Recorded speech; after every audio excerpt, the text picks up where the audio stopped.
And here we are, creating beyond calculation, beyond politics, beyond the big two. Welcome, Silverliners, to the wonderful world of Wednesday Wham. Boy, do we have a special show for you folks tonight. I'm your host, Dean Zachary, and we're joined by Barbara J. Kupperberg, the Empress of the Inks, Rob Davis, also known as the Paragon of Pencils, the Superior Skeptic, Aaron Humphreys, also known as Harumphreys, Wizards of Wordplay, Rory Boyle, and Scott Wakefield. We got the team with us tonight, and possibly an appearance by the word bomber, John Medic. But most importantly, we have a special guest tonight. Oh, I can't stand it any longer. It's Paul Kupperberg, ladies and gentlemen. Paul Kupperberg, thank you so much for joining us tonight. We got to thank Barb for cornering this special guest tonight. Thank you, Barb. Kudos Barb. To you for cooking him something great, or I don't know. We go way back. He was my editor at DC. Oh, how nice! And I'm going to ask all the stories about all the dirt. So, Paul, I'm going to just sort of open the floor up here, but since Barb was kind enough to arrange this, I'm going to let her start by giving us a little bit of background about how she first met you and started working for DC, and then we'll just go from there and start asking questions. Barb, take the floor. Well, I don't exactly remember how we met, but I do know that I jumped over there from Malibu, and Paul and Kevin Dooley would throw me anything and everything, and I certainly appreciated that because being a consistent inker, female inker for DC for a good decade was quite a treat. Now, Marvel, I inked for Marvel, but they would only give me things like Barbie and She-Hulk. and Gargoyles. Why am I not surprised? Gargoyles is cool. Let's make it a comeback. Paul just threw me anything and everything, and I think a lot of it had to do is because I made every deadline. Yeah. Yep. That's awesome. Paul, what were you editing at the time that you gave Barb her first assignment? Do you remember the book? I don't remember the book, but it may have been some Flash stuff. Okay. Did you do Primal Force with me? No, Primal Force was. I don't remember who. I did Impulse. Mm-hmm. Impulse. She did Impulse. Impulse. That's it. That was it. I spent 2.5 years on Impulse. That's right. Wow. It was the only time I ever had a contract with DC. Oh, wow. Well, I want to cover everything that we can in our limited time that you've participated in, Paul. But just to get us started, when you were at DC as an editor, what books did you edit, and to help educate those that are watching us tonight, what were you looking for when you were recruiting talent? So I'll let you sort of take the floor there. I was looking for talent. I was looking for someone who could do the job well and do it on time. I mean, those are the first two concerns. The level of you establish. You find out how good somebody is. Barbara, she did the job and she did it well and she did it on time. I mean, what more can I ask for? I mean, I know she was a girl, but I let her go into the house anyway and draw comics. You didn't hold that against her. Yeah, no. I mean, so in those days before we could, email portfolios and post our artwork online and so on. Mailed in samples. It was mail-in samples. Yep. And it was also networking. I had a big stack of them on my windowsill. Yeah. And did you tell us a little bit about portfolio reviews? Like, was it primarily people coming into the offices in those days? Was it only at cons? I think I met him at San Diego Comic-Con, either that or Chicago Con. Yeah, it was. I think it was at San Diego. Mm-hmm. I'm not sure. I rounded up most of my work from San Diego back in the day. You can't do that anymore. I did and there was too. a lot of alcohol involved. So I'm Oh, not. yeah. I don't. Bernie Oh, yeah. Wrightson knew how to throw a party. Yeah. Let me tell you. Well, you know, in those days, Paul, you mentioned Kevin Dooley. Kevin actually gave me my first DC gig, and it was actually a Green Lantern gig. Yeah, I did Green Lantern with him too. It was an Elseworld story, and it was fantastic. That was my big break into DC. So kudos to him if he was a buddy of yours. Oh yeah, that was well, who didn't like Kevin? I mean, right. I know there was alcohol involved. There was, but just that one night. Just that one night, and I ain't telling anymore. Well, I remember once in Chicago there was way too much alcohol involved, and you were there that night. I think somebody, I can't remember who, had to walk me back to my hotel room because I was like, I was gone. It's good you remember it though. Yeah, at least I remember. It was Bernie Wrightson was hosting that event at BarCon after the after the show, and it was fueled. I mean, like we were all just sitting around the bar and having fun, but at some point you forget what you're having fun at. Yes. I paid for it the next day, though. Oh, the only time I ever came close to missing a day at a convention. I had two. One was at UCAC, where John Romita Jr. got me so wasted. In England, how did we get off on alcohol?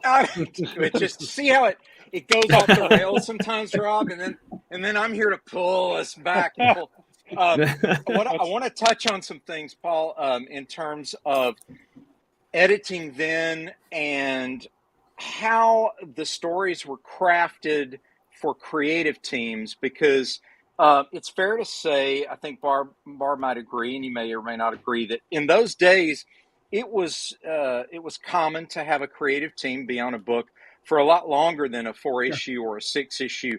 Sometimes guys would be on a book, or ladies, whoever the team was, would be on a book for a year or even longer.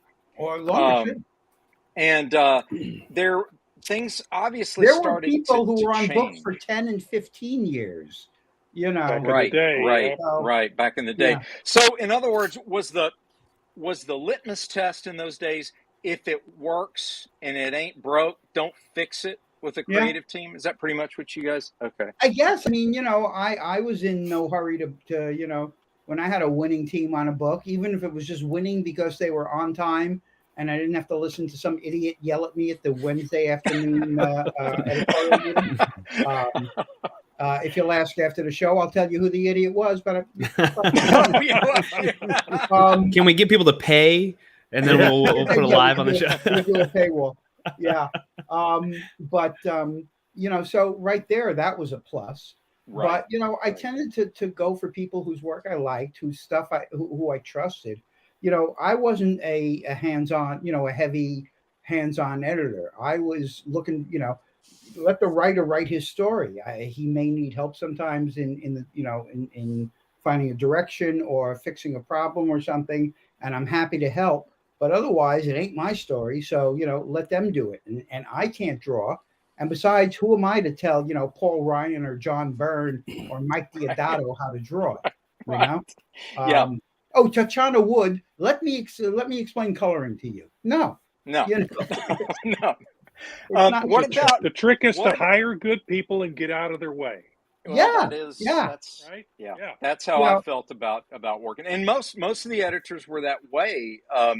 What was continuity control like? Was there an overarching feel for the particular stable of books that you were running at the time? Did you guys have an overrunning story arc that kept the writers in line, or was it a free for all? Do whatever you need to do.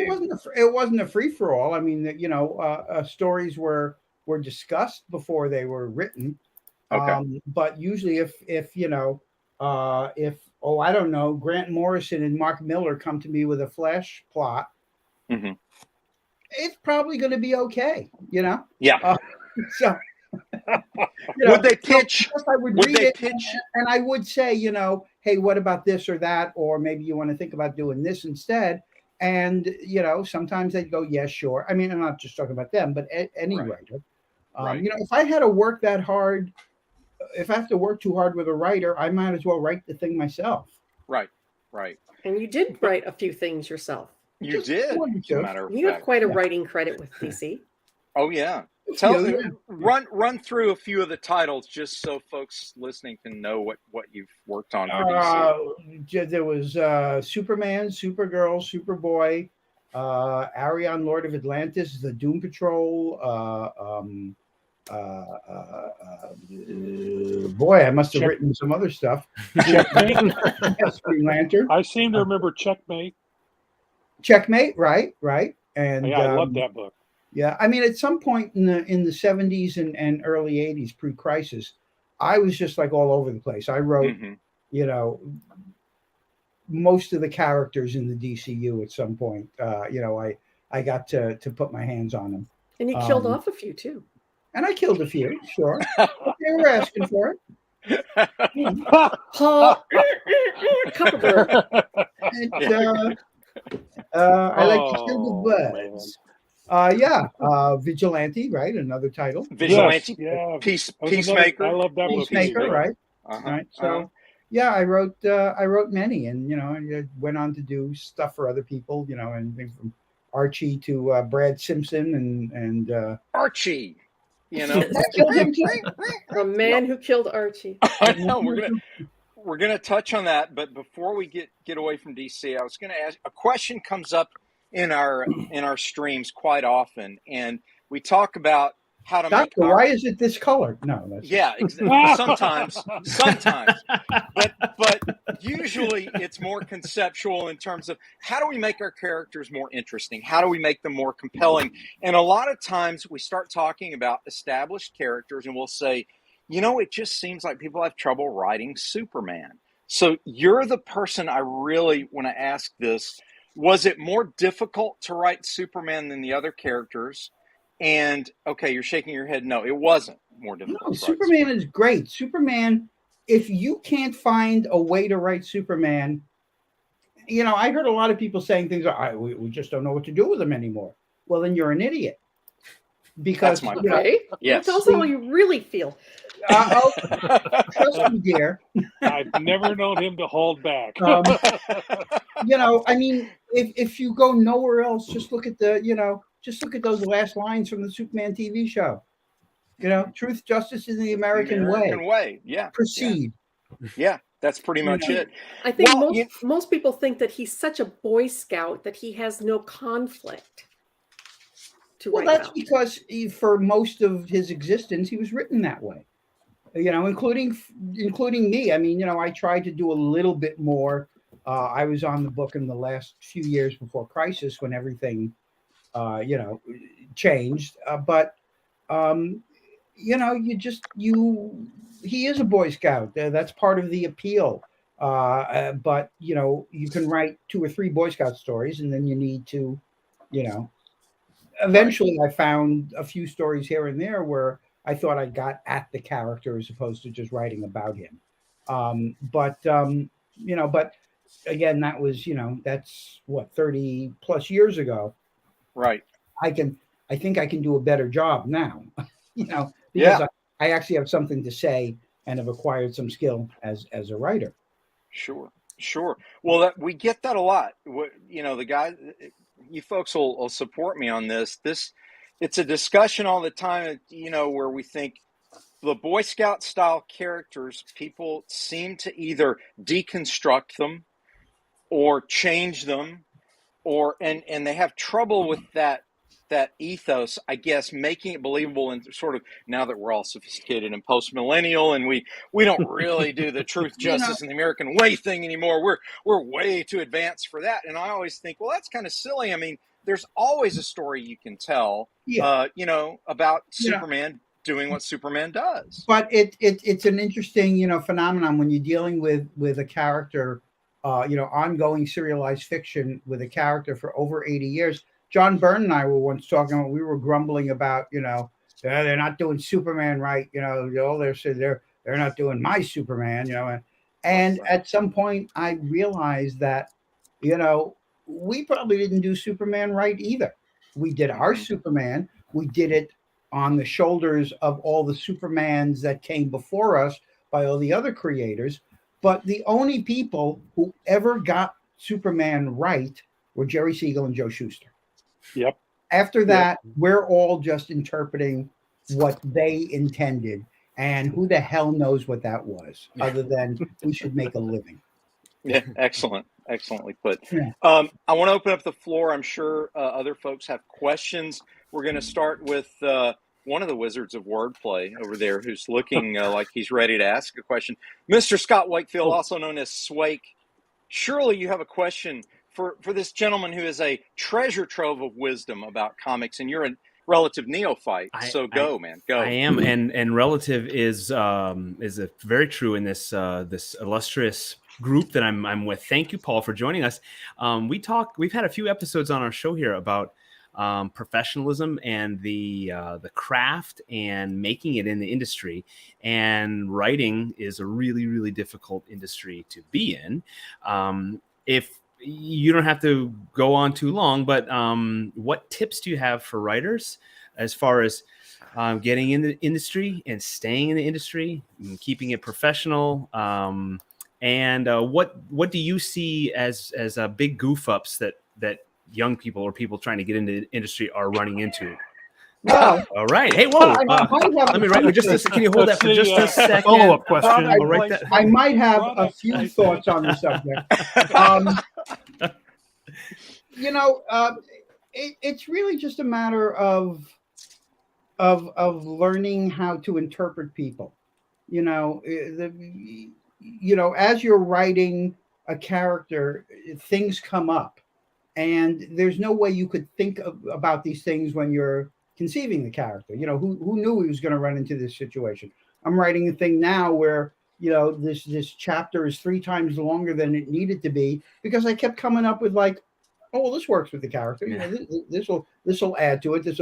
And I may be wrong and may wind up taking half of it out, but it's still it's a discovery process, and you have to believe in your character. You can't write a character. You have to write a person.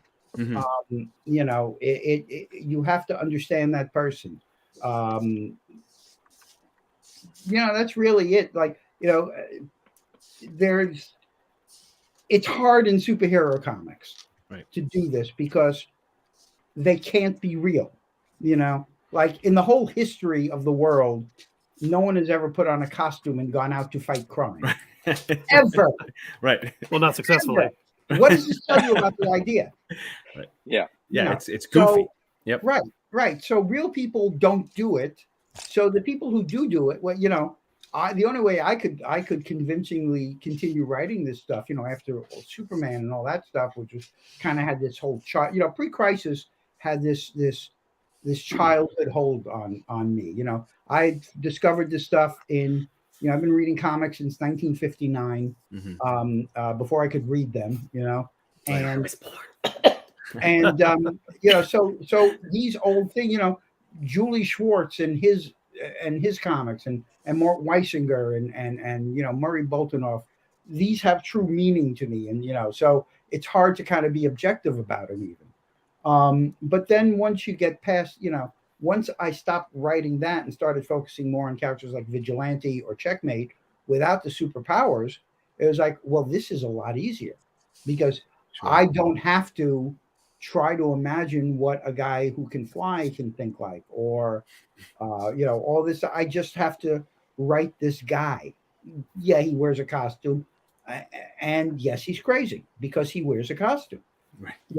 Like the second, I know Marv conceived of Vigilante as a, kind of a superhero kind of thing, but he's not, and when I took over the book, I try to keep costumes out of it as much as possible and go on the assumption that this guy is insane. I mean, he's, he comes across as reasonable, mm-hmm. but You know, it's like, and then I put on a costume and I go out and shoot people at night. Yeah. Oh, okay. Well, nice meeting you. You know. Yeah. You know, so it's difficult, but I can get into that head. You know, I Sure. can, but to get into, because you kill so many people. I mean, I killed Barb, and I wanted to kill even more. See, So, yeah. So I wrote a story we called put up with.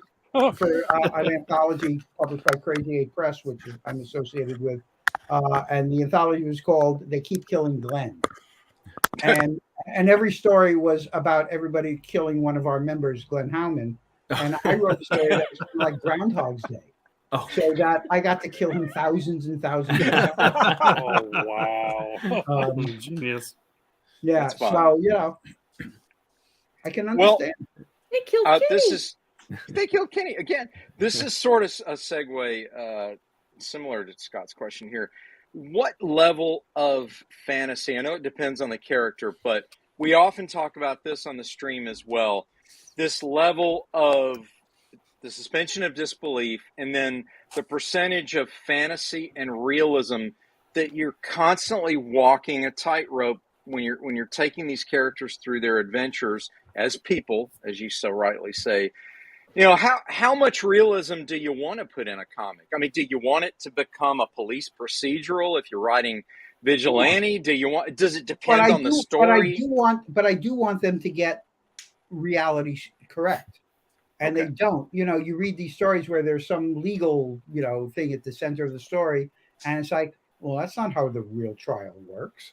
You know, you don't just stand up in the middle of court and go, "No, we have proof he did it. Oh, charges dismissed. Everybody go home." You know, it doesn't work that way. And that's, you know, it's on the smaller stuff that they get it wrong all the time, and they don't bother keeping it real.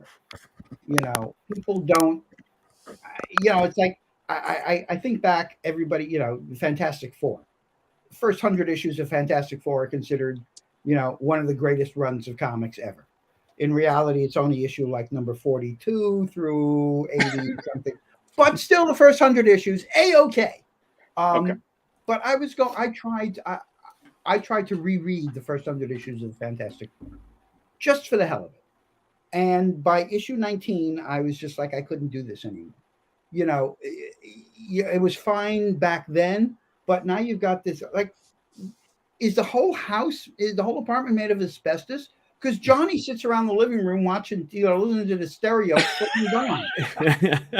And, you know, and his fingers on fire. Yeah. And instead of Ben, you know, knocking on doors, he routinely punches through walls, and everybody goes, "Oh, Ben." And then Reed. It was I don't know, it was something to do with aliens, and the splash panel is Reed going, "Why, this proves that there's life in outer space." And I go, "Well, you've already met the Skrulls and the Impossible Man. What are you talking?" So, you know, all of this stuff is just like nobody's paying attention. And then, you know, even the greatest story ever in the FF, the Galactus story, how does it end? They don't know, so Stan pulls a thing out of his ass called the Ultimate Nullifier. Yeah. Right. Like, oh, well, that's disappointing. Go home, you know. Right? So you're right. Since we're walking into this trap here, I always laugh when people try to, you know, criticize or rationalize, or a DC situation where, oh, well, imagine if Superman was fighting, you know, in the city and all these people, it's smashing into buildings, all these people die, but when it happens in an Avengers story, oh, well, you know, it's the Avengers, you got to kind of let it go. I'm like going, oh, wait a second, guys. But then in a way, that's a backhanded compliment, because what they're saying is DC is more real, right?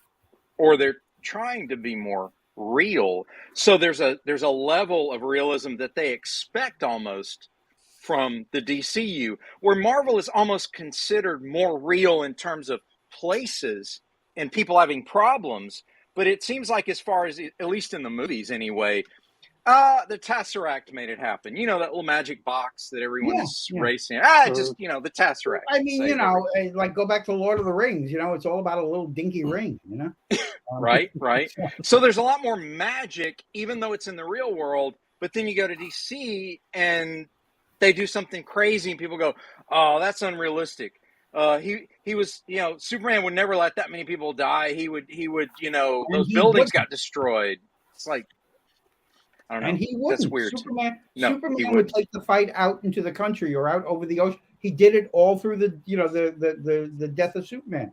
That's how he fought Doomsday. Yeah, right. Took him out into space. Take it away from populated areas. Right. It's a difference in how style. Marvel gets away with a lot just for being Marvel, and fans are insane anyway. I don't understand people imbuing, putting so much energy into like. I don't care who's cast in a movie. I learned my lesson with Michael Keaton. He was great. Yeah, so, absolutely. I expected it to be great, but I was a minority. I'll judge it once I've seen it, but I'm certainly not going to spend my days, spewing all over social media because I'm unhappy with some actor that got cast as a superhero. Gives a fuck. It's a comic book movie. I mean, love them. Sure, that's great, but it's a comic book movie, you know? Sure. No, I hear you. In other words, take it for what it is. Even though for a lot of us, we put so much effort into our stories, we want them to seem, I don't know, their own world should be real. I remember a quote from Frazetta where he was talking about how he didn't use reference. I mean, he had a photographic memory. He studied anatomy, so on and so forth. But when he would do his paintings, it was out of his head completely. Yeah. And he was quoted as saying, I'm not trying to do realism. I'm trying to do something that feels real for his fantasy world. Well, that's, I think the when fans started taking this stuff seriously, and certainly when the companies kind of, let everybody into the locker room to see what's going on, with the internet. It's gotten, it's just, I was invested in these comics, in these stories. I still remember, in Justice League of America number 100, it was 7 Soldiers of Victory. One of the 7 soldiers will die, and it's like, who? And Levitz knew because he was working at DC already, but he wouldn't tell us because he wasn't allowed to. Right. But it was just, so it was important, but it wasn't life or death, and I wasn't going to go insane because they wound up killing the horse instead of Wing or whatever it was. Right. It's in the context of comic books in the story. Yes, it's exciting and important, but once you put down the comic book, it's like, so what's for dinner? Right. It is what it is. What you're saying, Yeah. Rory, the other wizard of wordplay, I'm sure you have a compelling question for our honored guest tonight. So many. Firstly, thank you for writing about the Titanic. It's what gave Scott and I a job. And because our rating of the Coast Guard. Gotcha. Titanic, yes. What's it like having your own Wikipedia page? Isn't everyone? I don't know. I'm about to. I should probably start one. I found out about it about a dozen years ago. I looked at it. It was all wrong, so I fixed it. And I don't. My net worth is way more. And I don't think I've looked at it or added to it since. So I don't know. Hopefully somebody else is having a Wikipedia page a thing. I don't have one, but people have been trying to put together one for me for years, and it hasn't happened. You're a girl. I know. I'm a Goyle. This makes her special. Poor Barb. I guess my next question: what was the most fun project you worked on, either alone or in a team? But what did you get the most out of? It was a learning experience, or you just. I think Life with Archie was probably. I think it was. Wow. It was just a consistently. I think I did a real good job on that book, and and just, I'm proud of that one, and I enjoyed doing it. It was, it was a great experience working with the Archie guys. Was was wonderful. I was given my head to write whatever I want. I mean, we get together every 6 months and we plot out the next story arc. But I'd go in there with suggestions for everything from killing Miss Grundy to that's right, I killed Miss Grundy. I forgot about her. You're so bloodthirsty. Gun violence storyline, Cheryl Blossom with breast cancer storyline. So no matter what I suggested, there's like, yeah, go ahead, great. I mean, that's how the death came up. At the end of we know the book's coming to an end, and we're plotting out the last arc, and the publisher goes, so how are we gonna go out on this? And everybody's throwing suggestions out. There's like 5 people in the room, and somebody says, let's kill him. And then about 10 minutes later, John kind of says, kill him. We could kill him. We could kill him, And I went, hell yeah, let's, because I love a good bloodbath. But it's so Ryan says, hello everyone, how are you? Hey Ryan, how you doing? Paul, Hi, Ryan. Look forward to having you on the show next weekend is what Ryan says. And he also says hello Barbara. Weekend? Jesus. Shout out. Thank Put it in you, your calendar, Ryan. Paul. Check the calendar, Ryan. Right. Oh yeah, here I am. Wow. The 30th. It is indeed. All right. So, Aaron, your turn, my friend. Throw us out a compelling question for Mr. Kupperberg. I know you've got. So I don't have any. I don't follow DC or Marvel that much, so I'm just okay. He's done more than just ask a writing. I've never heard of you either. So there. The romances of Paul Kupperberg. Whoa, that's cool. Yeah. Didn't know that. I didn't know about that one. Yeah. Rob, what about you, my friend? I worked on that one. The only thing I can think of is it seems to me that comics aren't fun anymore. The Marvel and DC, I don't know if they're too serious and too grim and gritty. What would you, as an editor or a writer, what would you do to make comics fun again? What do you think comics need to do to become fun again? Well, I think first of all, we're not the audience. True. We are old farts. Yeah. We like what we like from when we liked it. That's not what the audience is looking for today. I mean, every now and then, a story is fun or like that is fun, or they'll read the old stuff and how quaint, but this is what the audience, I was going to say this is what the audience is buying, but I think that's Yeah. That's kind of part of my question. Yeah. What can we do to make it more interesting to more people, or can we even do that? I don't think anymore? we can. I think comics is it has reached its adult form in some ways. Yeah. The monthlies will sell to who they sell to, and that will continue to be a diminishing market, I think. And the online stuff will move. The graphic novels are selling very well. Collected editions and graphic novels do very well. So it's just the definition of comics is just going to continue to change. Okay. I mean, according to Paul Levitz, we've already gone through 3 major shifts in the marketplace. In my lifetime of comics, the shift from newsstand to direct market, direct market, and and then the internet. Well, the internet's the latest one. There's another one in there somewhere, but it all makes sense.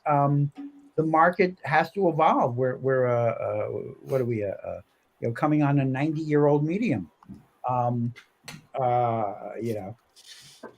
Yeah, movies also aren't what they used to be, and aren't pulling in the audiences they used to. And again, we're not the audience.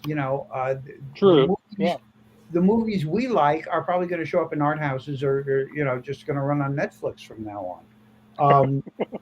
Superhero movies, but the movies have replaced the comic books. I can't tell you the number of people who come up to me at conventions or whatever and say, I'm a big comic book fan. I go, yeah, what do you read? And they go, oh no, I don't read the comics, I watch the movies.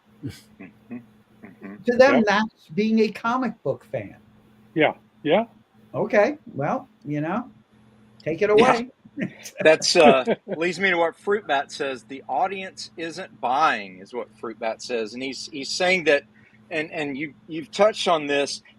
Could it be that because there's so many options now that everybody's got their own niche market almost. Everybody's got their own thing they like. There's no longer this sort of overarching popularity, except for the big names. Sure. I think there's some truth to that. The fragmentation is you see it in television. It used to be, I think it's kind of, I hate to sound, grand about this, but I think there was kind of like all that's going on is kind of helping to lead to the dissolution of kind of, civility almost, bonds between people.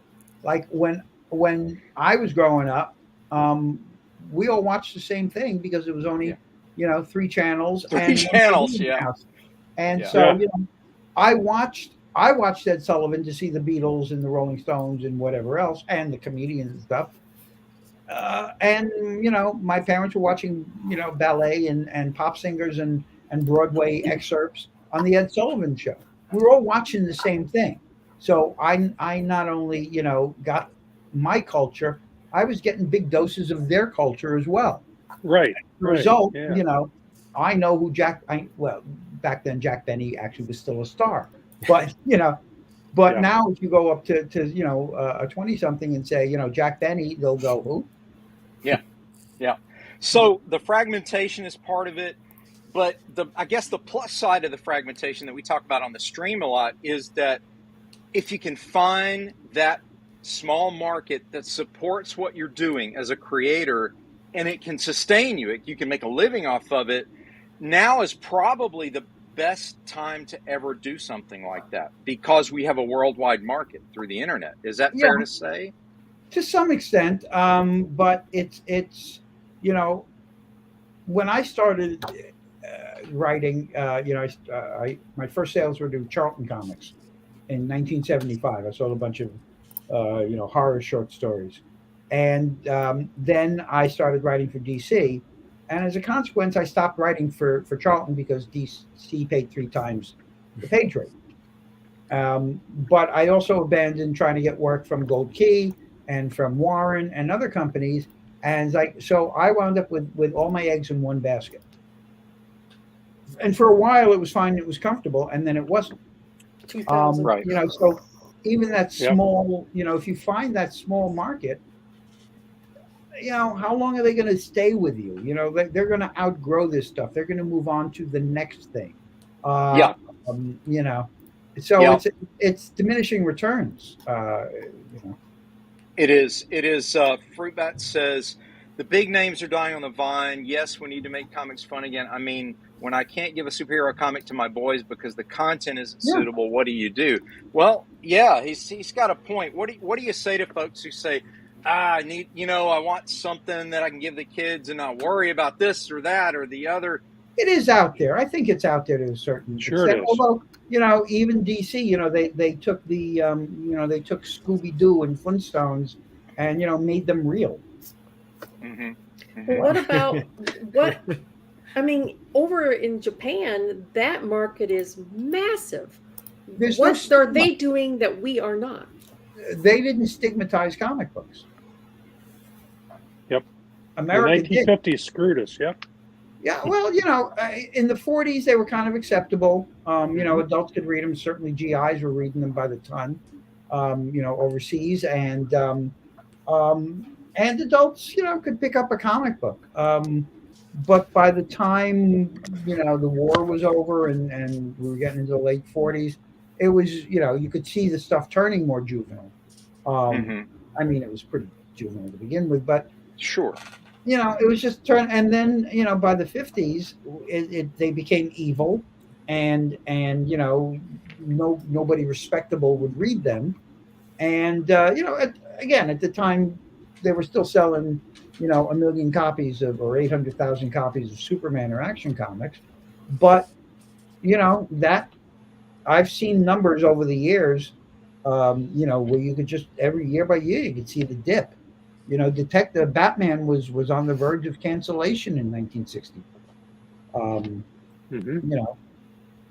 Well, is it fair to say that maybe the fragmentation and the people outgrowing the old way of telling those stories and the old-fashioned comic style, maybe they will begin to embrace comics the way the Japanese have, and maybe their stigmatization will fade?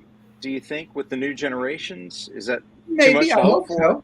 I hope so. Yeah. I mean, there's manga sells pretty well in this country. I mean, but again, what's pretty well. What's a top manga number in this country? Aaron? Aaron, you're our manga expert. What do you think would what's be the top title selling? Yeah, The top title selling right now would probably be Demon Slayer. Okay. Um, And what kind of numbers do you think it's doing? the top selling comic is actually Dogman. Yeah, right check it now, out, probably. Dean. See if it's online. Dogman's Yeah. by Scholastic. Okay. Viz Media does Demon Slayers. Now you're talking, American, but you also have to realize it's much more outlets. So I mean, you also can go buy a Demon Slayer from like Target. They're saying That's five. great. They're That's awesome. saying Yeah. as Right. far as numbers go, they're saying 5 million. Estimated 5 million. sales. 5 Yeah. million.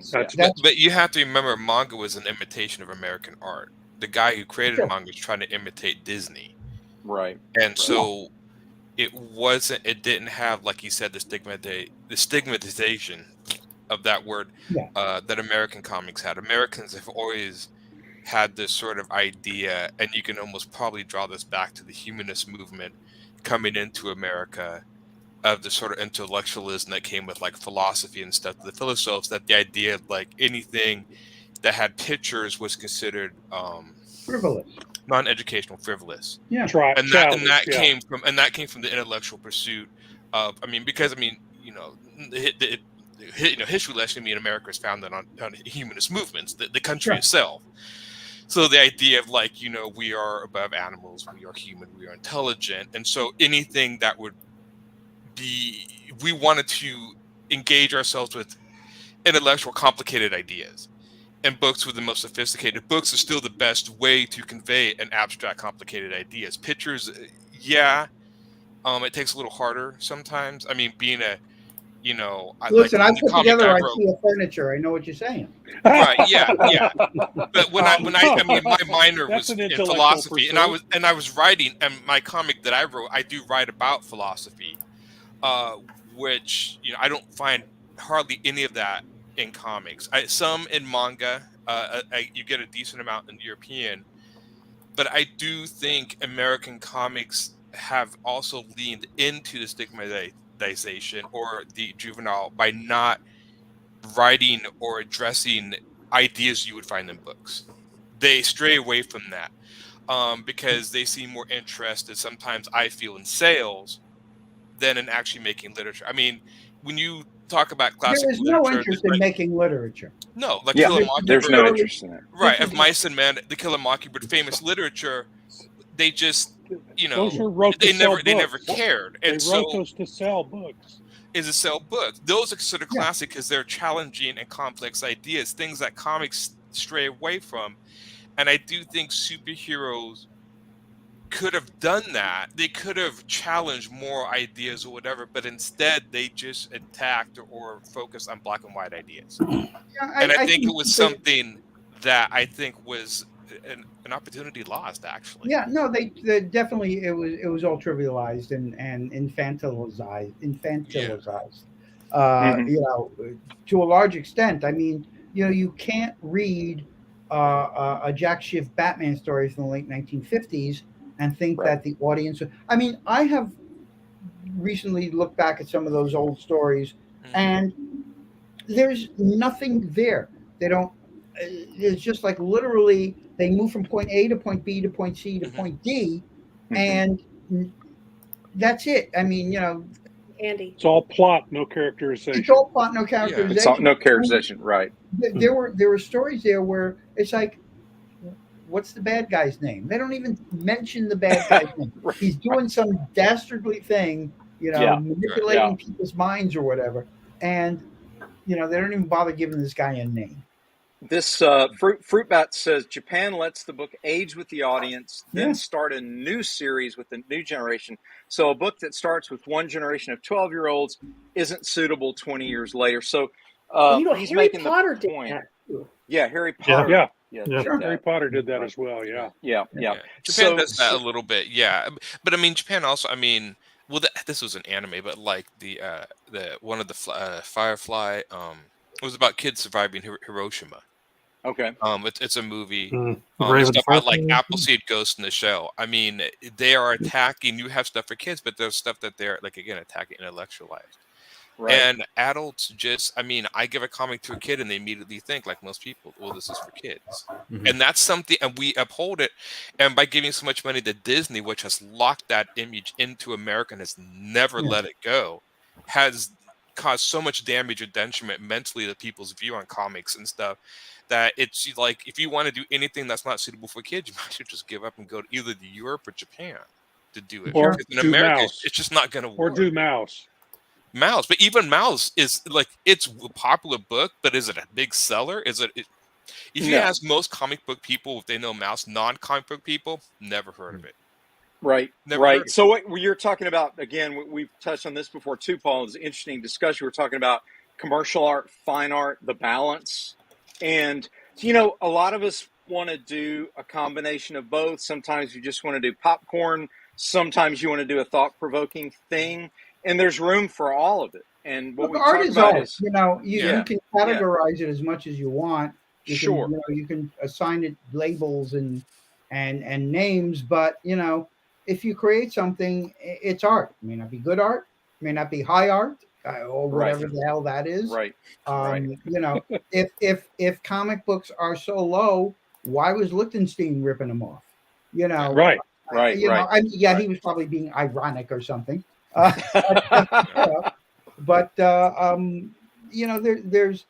the elements of comics have been seeping into our society, really mainly since Batman. I mean, we are still holy this, holy that, and pow zap bam, 60 years later. I think strange enough, the one thing that's starting to give a little bit of relevance to comics, as dumb as it is the format it's in. When you give when you gave the floppies, people literally thought they were pamphlets. You would, well, there's a pamphlet, and the pamphlet has information you need, and you toss it away. Again, this is why so many old comics are so rare, because everybody threw them away, and they were almost meant to be thrown away. I mean, they were on cheap paper. You buy them, throw them away. No, it was disposable. Right. Just like so even the just format. Like the pulp magazine. I mean, when you put, like, let's say you take a Superman run and put it into a nice pristine omnibus with a hardback, doesn't it sometimes, for some odd reason, seem a little more important than it should be? Absolutely. Because it's so bound together. Exactly. Yeah. The printing is better. The binding is beautiful. Exactly. So I think there's presentation it's an omnibus, also matters. For God's sake. Yeah. Well, I mean, you look at they repackaged a lot of the Denny O'Neil, Neil Adams Batman, recolored it and reissued. I've got the hardbacks on my shelf, and because they were a big influence on me, and it's really it's nicer to have it that way, because if I had the original, I mean, I'd probably sell it for the money, but if I had the original, you'd see it was decayed, and the coloring was off, and the registration, and this, that, and the other. So I kind of appreciate the fact that DC went back to some of these classics and repackaged them.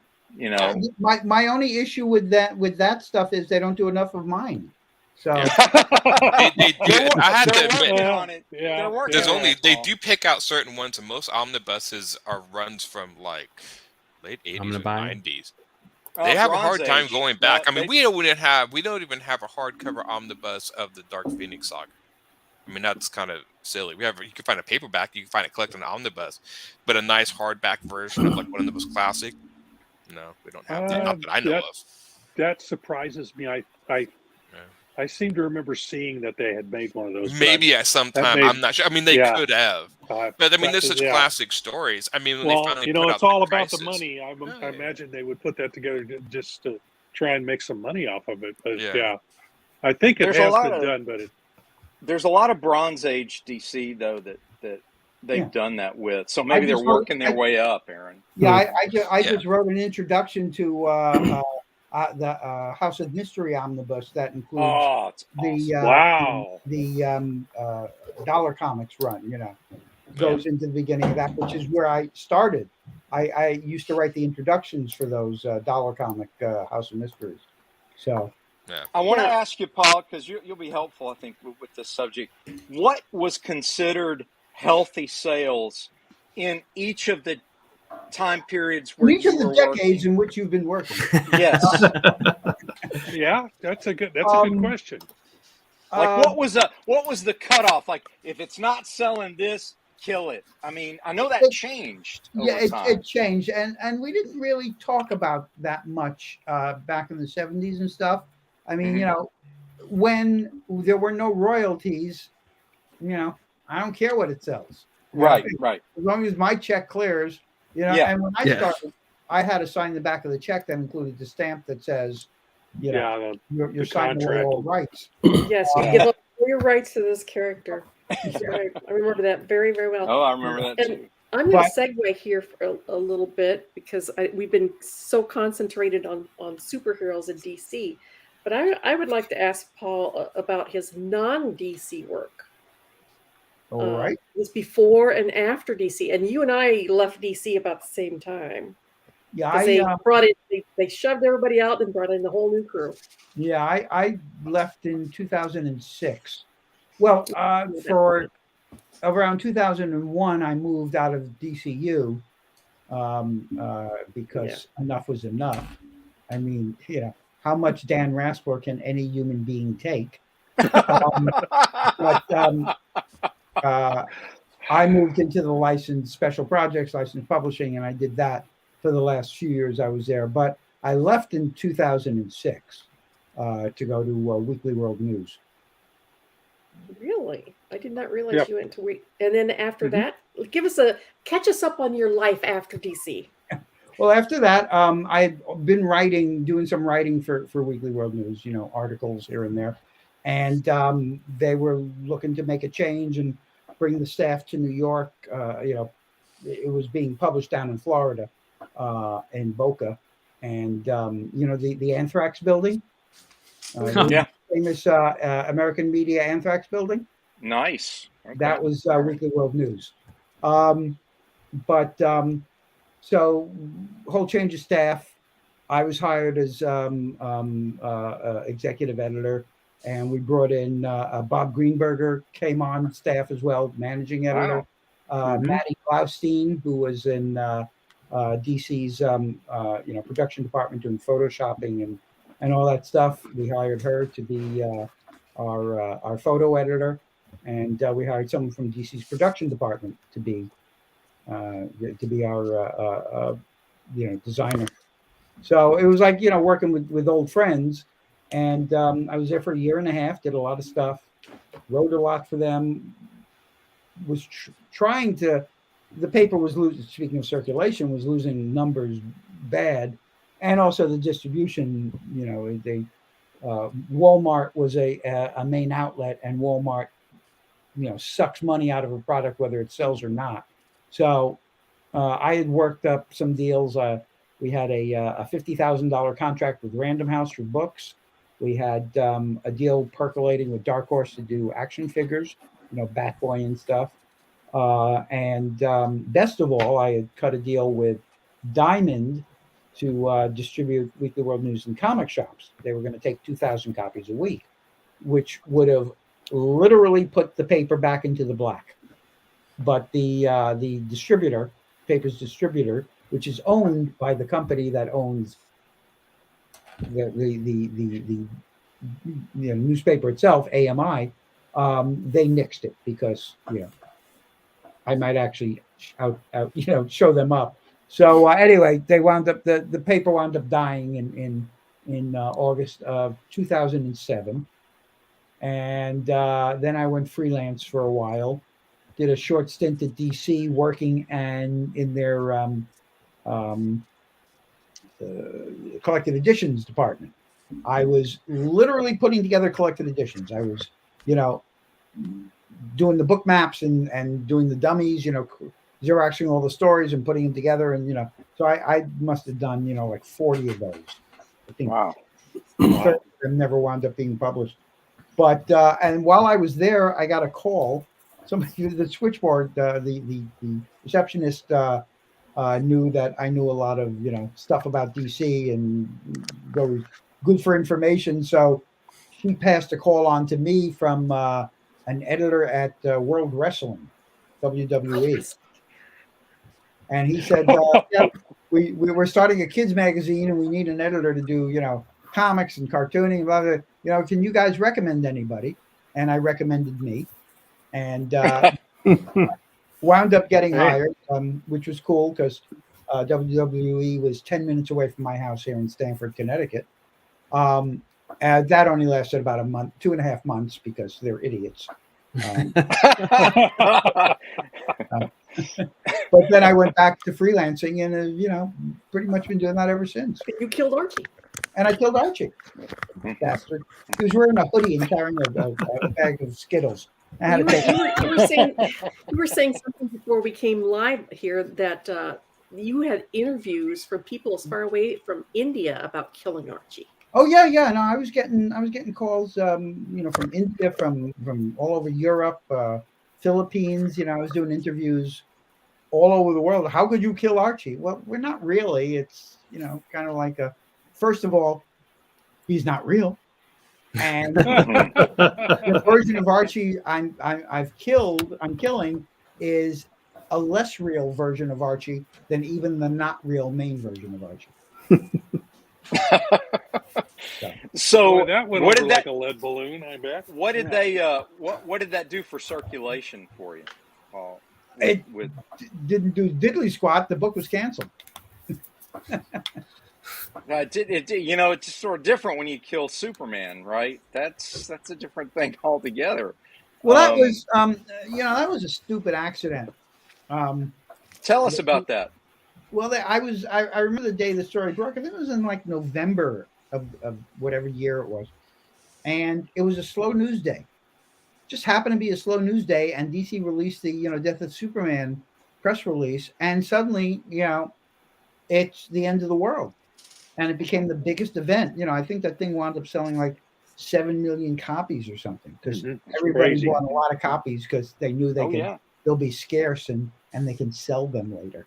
I still have a couple of copies. Copies. Sure. Everybody. I have a copy. Actually, it's just right over there. I have a copy that's still in the original manila envelope from DC with the letters from DC saying we thought we better give you guys copies of this. Yeah. And now most people wound up with stacks of them, straightening tables around their house. Yeah. Just for the record, that was 1992. Yeah. Is when that happened. A few years ago. That was like my second year up at DC on staff. And was that something that everyone you make it sound like nobody really expected that to blow up? It was just nobody did because DC had killed Superman like a dozen times before, and he always got better, and nobody ever made a stink about it. Right. It was like we'll kill the hero, he'll get better. Nobody expected anything. I believe, it wasn't planned to be this.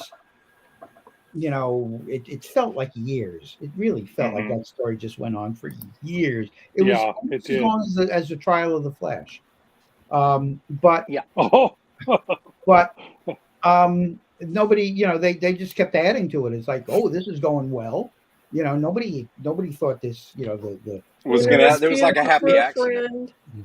There was a funeral for a friend, and then the resurrection, and yeah. There was all the different Supermen for a while, and Superman. spin-off. Was Mike Carlin, I believe, was editing those at the time. Do you remember? Was it Mike? I think it was. Mike. Yeah.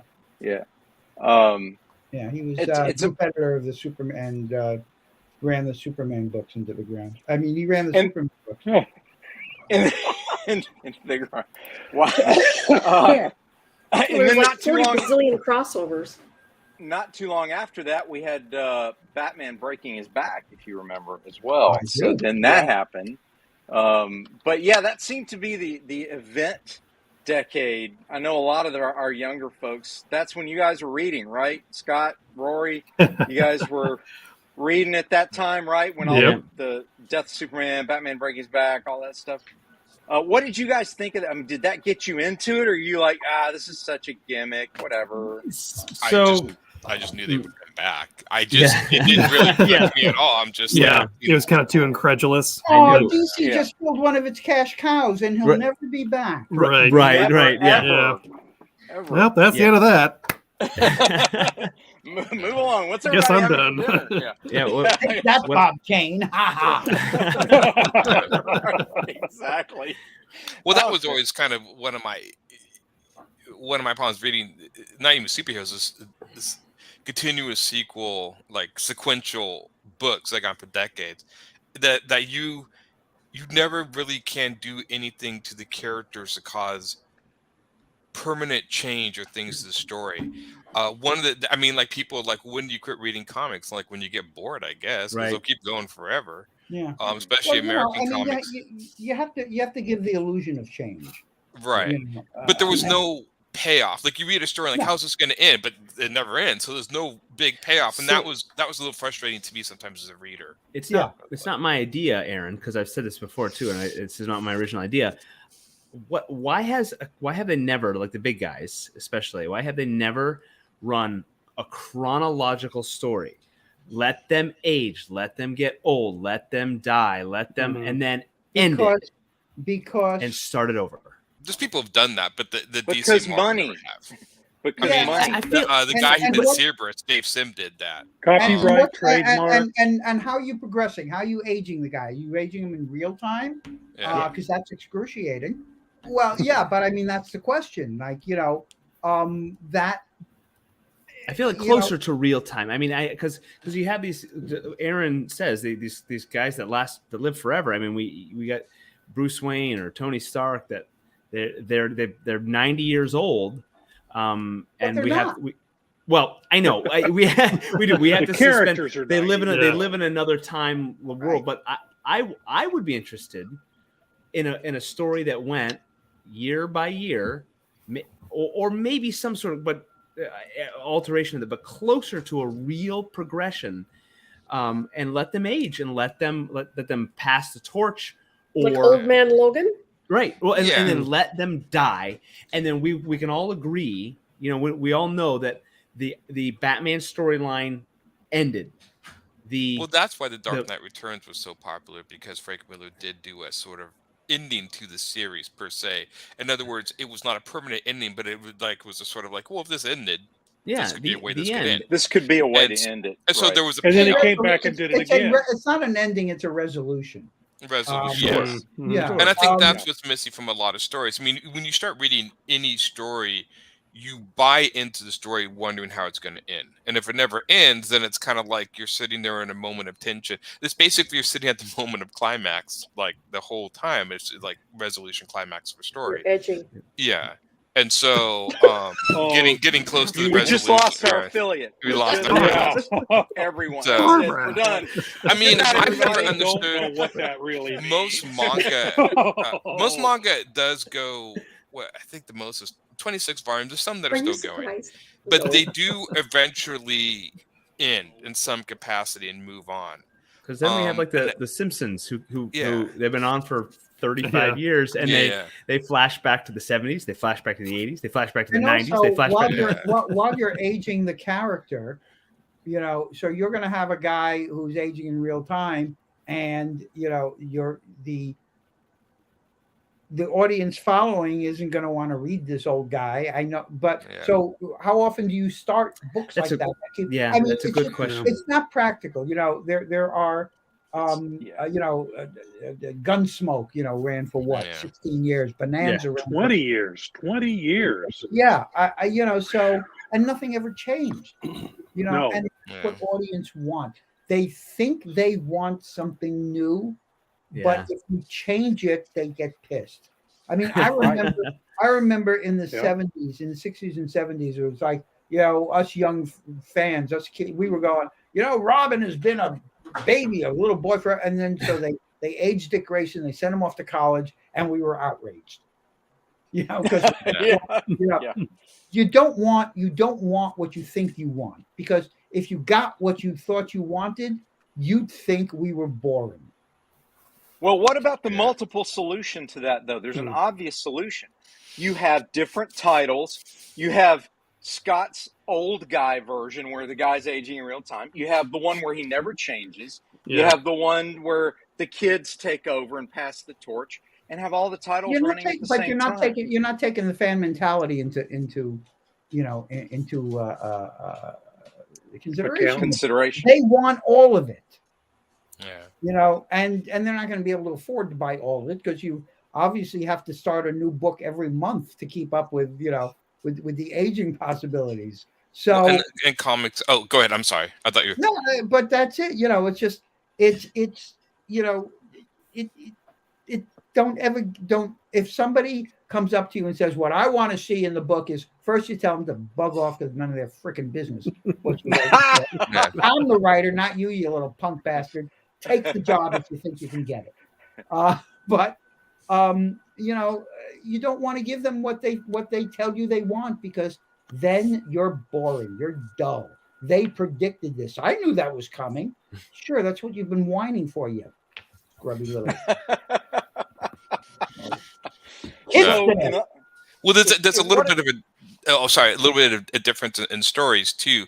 Comic book story, it's all about the characters. So there's stories, they tell stories of like Batman, but like you do like a lot of books and a lot of other stories, the main characters are intertwined with the plot, and there's an ending to the character, if that makes sense. I mean, nobody, like, for instance, like I'll just pick Mice and Men because I like that story. When you got to the ending of that one, there was no sequel. You didn't really care about what happened to the guy that left that story per se, because the story was wrapped around that guy. You never saw the Lenny Zombie movie? No, I never did. Right. But I mean, the characters are intricately tied to the plot and the story. With comic books, the characters are a little pulled, But there are exceptions. I mean, serialized storytelling is obviously, has a long history. Dickens was doing does it. Radio started doing it. I mean, Dickens was doing it. Most authors in the 19th century were serialized in newspapers before they published them as books. Right. Sure, but like I mainly write novels. Short stories and novels these days. Writing, I'm currently working on a story that has kind of a superhero angle. Not kind of a superhero angle. It's kind of like, if I could write a Superman novel, this is what it would be. Oh. And excellent. Let's hope. And but there is so much more that you can do in a novel. Comic books can't even come close. Oh yeah. Unless you want to stop the story dead, and have a guy just thinking 800 word board balloons full of thoughts all the time, and you can't do it in comic books. But in a novel, you can carry this character, and you can find out, right down to to the deepest thoughts, what's going on with him. And it's not this kind of like self-explanatory bullshit. The kind of like, well, as you know, I blah blah blah blah blah. Well, if I know, I don't need to hear it. Exposition. But you can do this in a novel. You can bring this background information in during a conversation. You just you throw it in there. Or even writing, you could say, some guy like Sam walks through the door, of his mother's house, who's been struggling with like alcohol things. I mean, you can go off on these side tangents to fill in a little bit of background, like of his mother, which would look really weird if some guy showed a picture of a guy walking through a store, and then what would you draw? If somebody was like, besides, let's tell a little history of this lady. Draw a picture of the lady and then go. It's look. books are much easier to break the fourth wall and talk to the reader, and then go back to the story. Where comics, it's very hard to do. And you know, I wrote a mystery novel called The Same Old Story, which is set in the comic book industry in the 1950s. And one of the scenes is about this pulp detective that my protagonist writes, which was a cop based on his father. And the scene is set in a diner with the cop getting information from the waitress and stuff, but eating pie because he really likes pie. It's my favorite scene in the book. The information could have, you know, in a comic book, it would have been like, you know, Jack Webb, just the facts man. Here I got to give personality to two characters you'll never see again, but still, you know, they're alive now. They're not just, you know, little background things against which, you know, your character is being placed. Right. It's way richer, much more satisfying. And, you know, after whatever 1,400 comic book stories, you know, I'm good. Like, you know, I've done it. You know, movies are really good at doing that because of acting. I mean, one of my favorite scenes is De Niro and Pacino in Heat when they meet up in the bar, and you guys, I'm sure have seen Heat, and they're talking. But I mean, I was obviously thought like trying to translate Quentin Tarantino's dialogue to a comic. I think you could, but I do think you'd be missing something from the movie. So every medium has a strength, but novels can go very much. Yeah. One of the things that I think we do have an advantage in comic books is that we can do special. I think you can do special stories too, Aaron, where, you know, like Kingdom Come, if you've read that, that's like its own special event story. It may or may not be in continuity depending on what they decide this month, but you know, you can do special stories where you can do all these things that the serialized ongoing books can't do. And I'm seeing even at Marvel, like Peter David's back in writing, you know, 1980 Spider-Man in the black suit. Why? Because there's a market for 1980 Spider-Man in the black suit, you know, and he's selling enough of them to keep doing this thing. So, you know, it's crazy how these niche markets, the fragmentation we were talking about earlier, does support breaking these rules that we're talking about that are so. And also, even with those events, you're locked into. You're locked into that story. You're locked into that universe. You can change these characters, but the expectations of these characters are set before you've even opened the cover, because you know who Superman is, you know who Batman is. You may be surprised at the turns they take, and you know a writer like Wade is definitely going to keep his characters in character. You know, so there's not going to be a problem with that, but you're still reliant on that. You're still going into it with that, you know, with that baggage. Right. Are they still doing the Black Label at DC? Because I know that was probably not. Yeah, because that was supposed to be, they were taking like the European format of books, and which I thought was interesting. I thought some of the stories were interesting there. It seemed mostly it seemed mostly to show Batman's penis. I mean, that seemed to be. Oh yeah.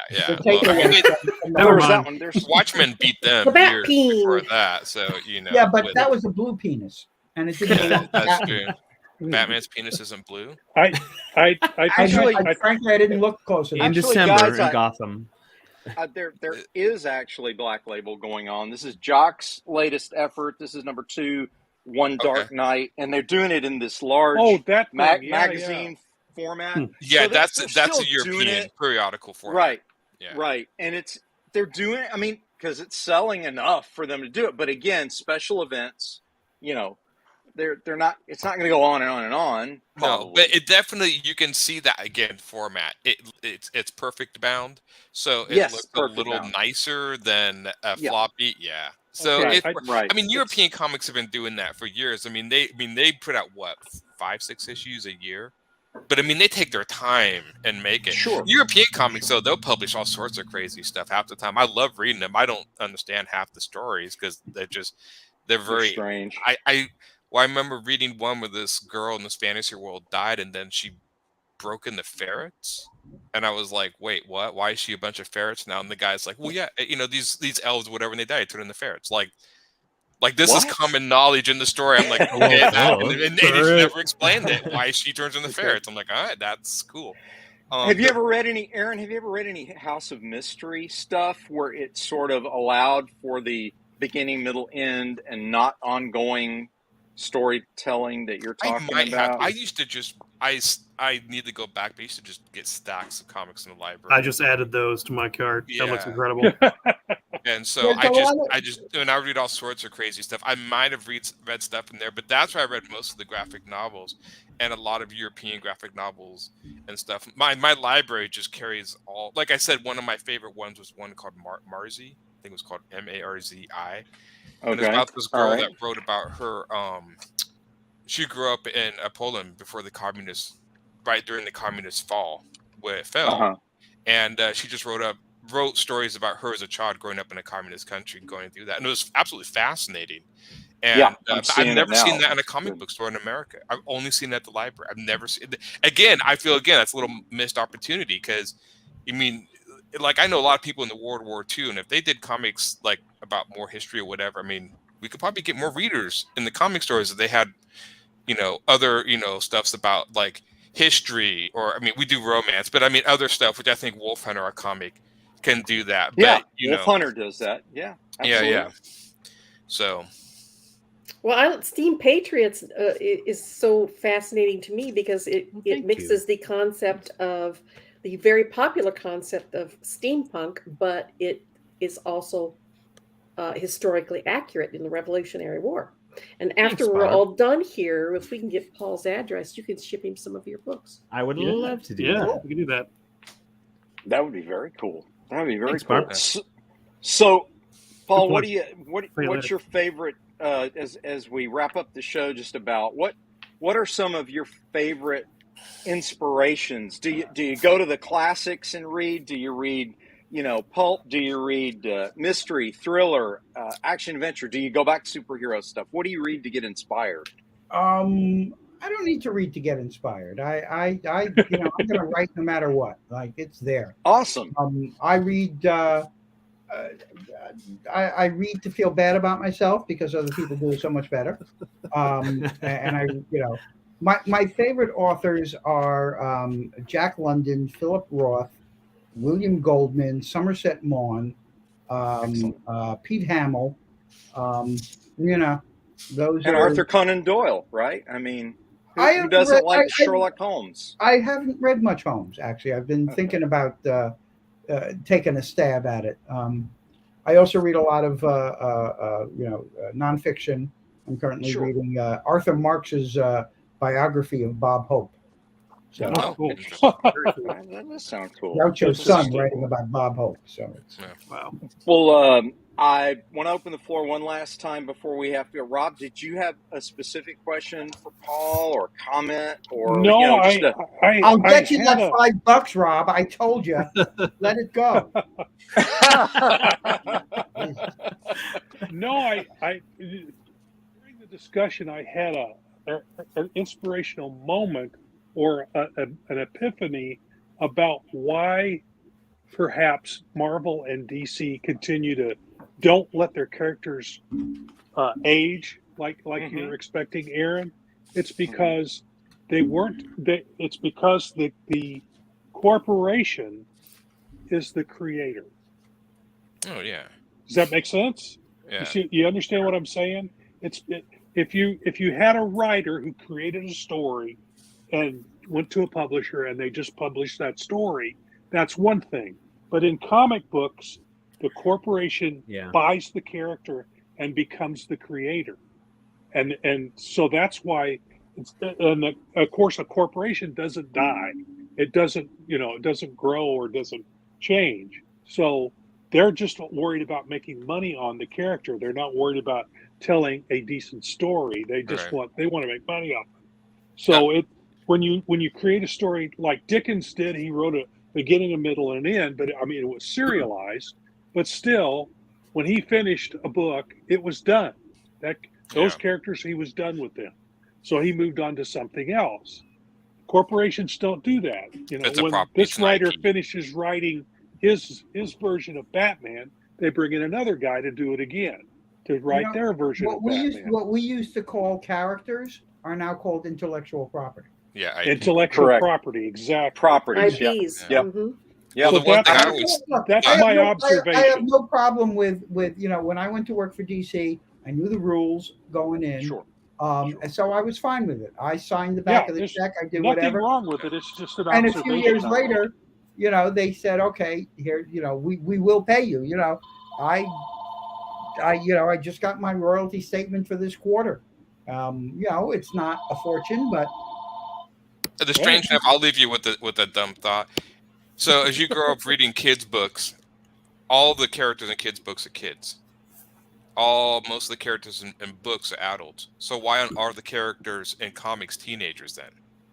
because If you're going to read kids' books and then you graduate into reading comic books as a teenager, then so I always thought it was funny, like these, like I when I was a kid, and they are a lot of teenagers, but I always thought it was funny. I'm like, I'm reading about adults. all kids' literature is aspirational.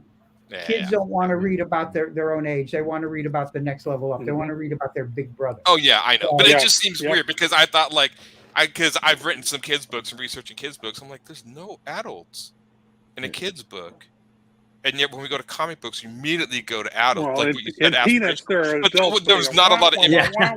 yeah. But strangely enough, young adult literature mostly is young adults and teenagers in the books, but not in comics. I don't know. Weird observations, but I've noticed those things. Except for kids' comics.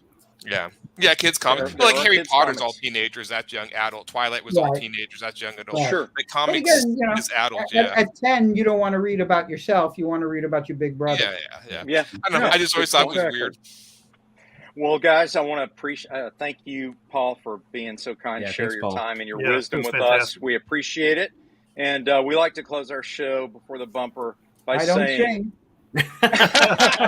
you prepared, right, Luckily, Paul? Oh, neither you're do not the we- fat lady Well, we anyway. do so. say, we do Make like mine. to say, Make make mine. Make mine mine Silverline. Make mine Silverline. Good night, everybody. Hi, I'm Greg Horn. Make mine Silverline.